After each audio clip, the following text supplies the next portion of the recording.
Hello, this is Mark from My Keys to Music. Thanks for joining me on this video. This is part 2 of the REO Speedwagon song, Roll with the Changes.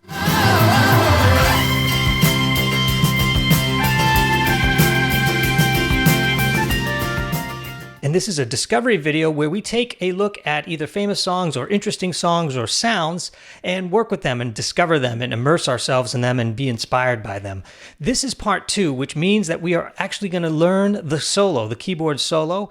If you've wanted to play it or wanted to learn it, this might be one good way of doing it. This is my interpretation of it. It will never be the original. I'm not the original keyboardist. I don't have a B3 actually right here. It's not 1978 or whatever.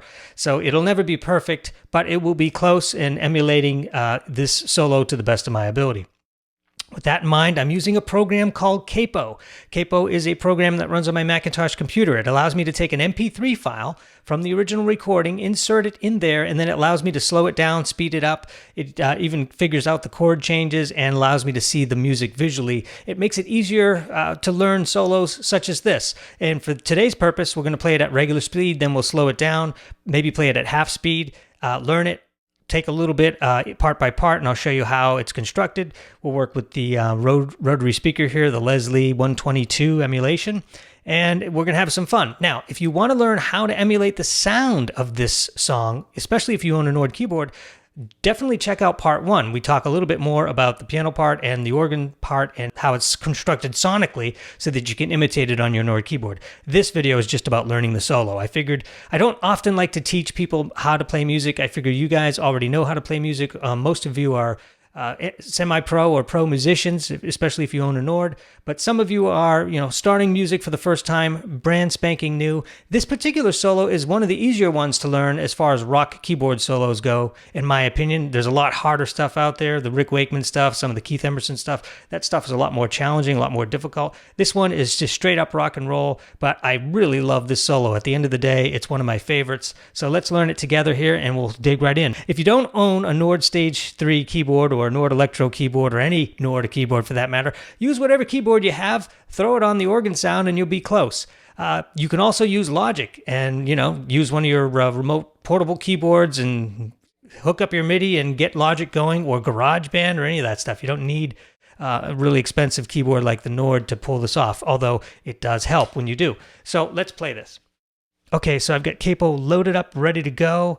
And I've got just the solo isolated. This is the B3 solo in the middle of Roll with the Changes from REO Speedwagon. Really excited to show you this. And let's get started. So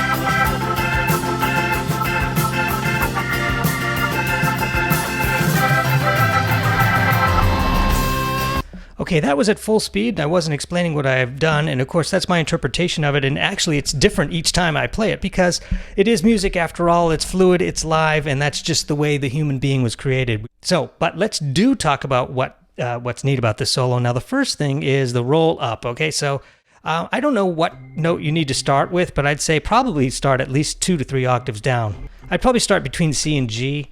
Pretty simple. Now, I have what's called a waterfall keyboard, and it doesn't have a straight edge. It's got a rounded, smooth edge, and it's really meant to imitate the organs of the past, like the B3. So if you're playing with, let's say, a traditional piano-type keyboard, you're actually going to probably hurt yourself if you're practicing this over and over and over again. In fact, I actually got some form of an abrasion on my practicing of this a couple days ago because I was not using the waterfall keyboard. So I switched to that and things get a lot better. I just kind of go up like this and just make sure you end up with your pinky right here. And you can even use 3 or 4 fingers. Just make sure your pinky's there. Then as you're holding it with your pinky, you can either take this finger or this finger, probably middle finger, and then it's a grace note here.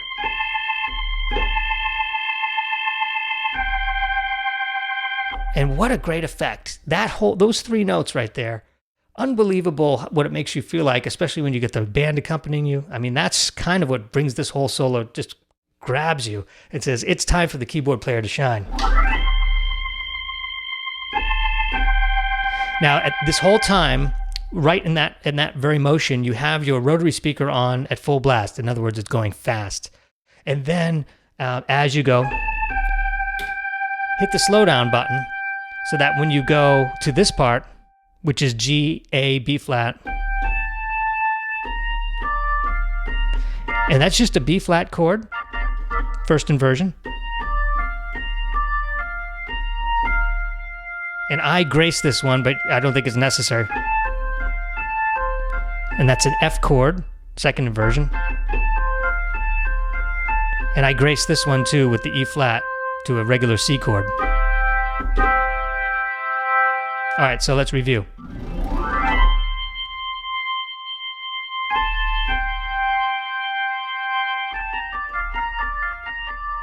And it's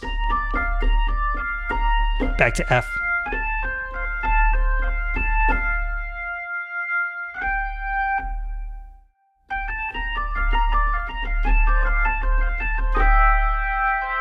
And that's regular C. Upon closer inspection of this, it could also be interpreted as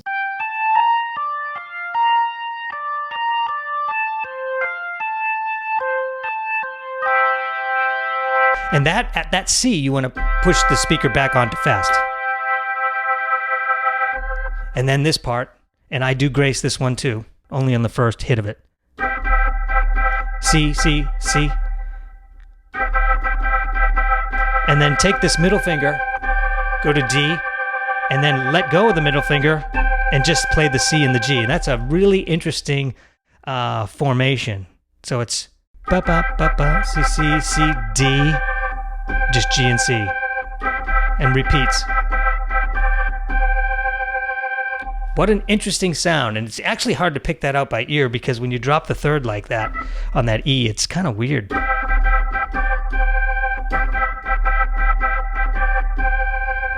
And then the third time it repeats. Now this part's interesting too. It goes back up to the B flat chord. Now let's just start it from there.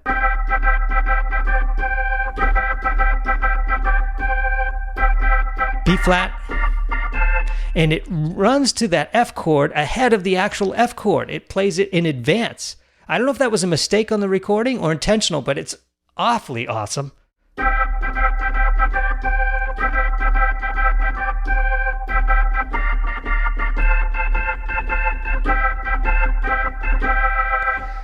So it goes. See how it anticipates that? Instead of going like this, that'd be quite square, but it's actually this. Right down to the F.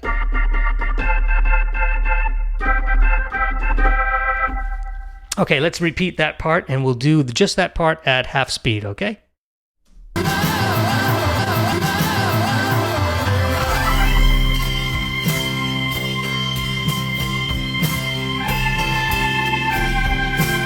Rotary off, or off slow.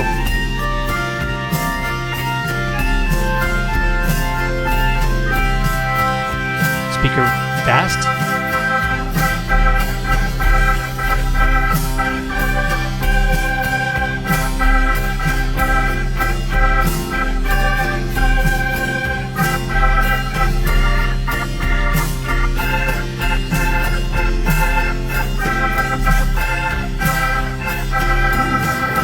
Okay, now this part is just a roll down. Kind of like a repeat of the beginning, except it rolls down and then rolls up. Now when I play it on part 1, I actually make a mistake by doing that part too early. I did that. That part does happen, but it happens later. So if you're really crafty and you're watching very closely on part 1, you'll see I kind of messed that up a little bit. But it's still equally effective, and at the end of the day, 99.9% of the people who are watching you in the audience, the spectators, will never even realize what they just saw, and they'll just think you're playing the solo the way it was meant to be. All right, so this part, after we go through that, And then I think you could just start right on that chord and then roll back up.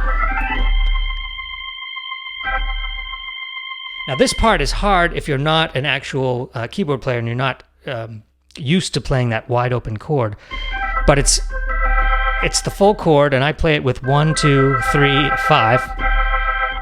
And the trick is you got to hold that high C the whole time the rest of your hand is moving. So, like I said, if you haven't been playing keyboards for a while, this part might be a little bit hard for you to physically do, but it's something you can work on. So you hold that high C, and then you bring over your left hand. I use my index finger, and this is where we're going to do the hammer-on part.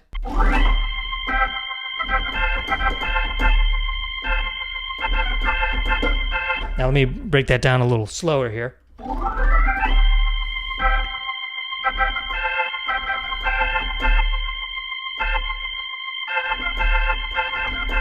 And that's it for the hammer part. So, C. And I'm hammering the F right before this index finger hits the F. So it's my hand without the hammer is doing this. But it sounds so much better with the hammer.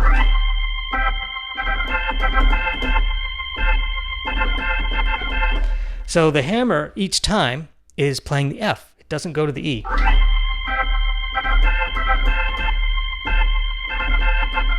At least that's the way I hear it. It may not be correct for those aficionados out there. I'm sure you're going to put some comments in there and correct half a dozen things, and that's fine. This will be, that's fine.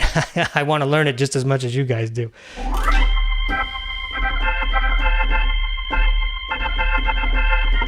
And then this is a B flat. So.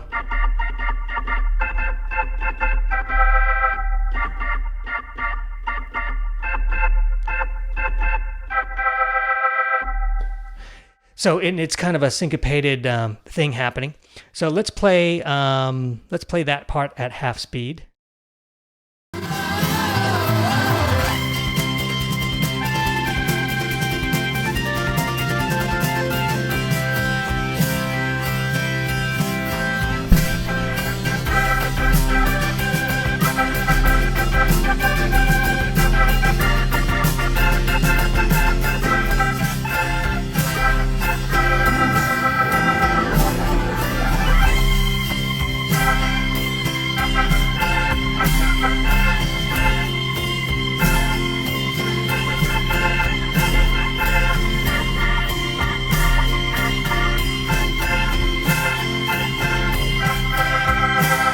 Roll.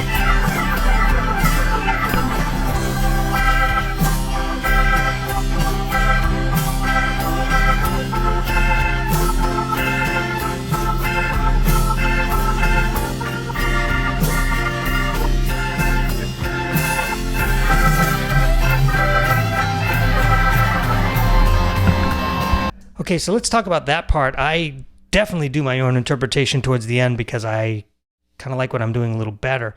And then I've been using, this left hand is really hard for me to hear on the album. I don't exactly know what he's playing there, but I'm playing a D and a G, or rather an E and a G. And then F and A, and then a B flat.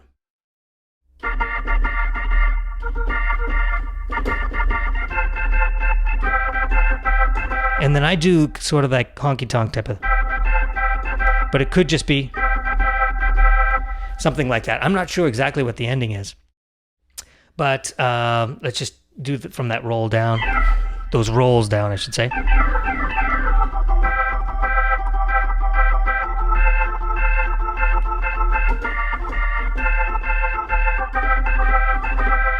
And then you'll see me in part one, I actually roll down like a traditional ending of a solo, but I don't think that that's necessary. You can just stay up there on the C and let the guitars do their thing. So let's play the whole thing at regular speed and bring this all together, and we'll see what's next. I'll talk through the organ. I'll just say fast, slow when I'm changing the speeds on that. So we'll start fast. Slow. fast.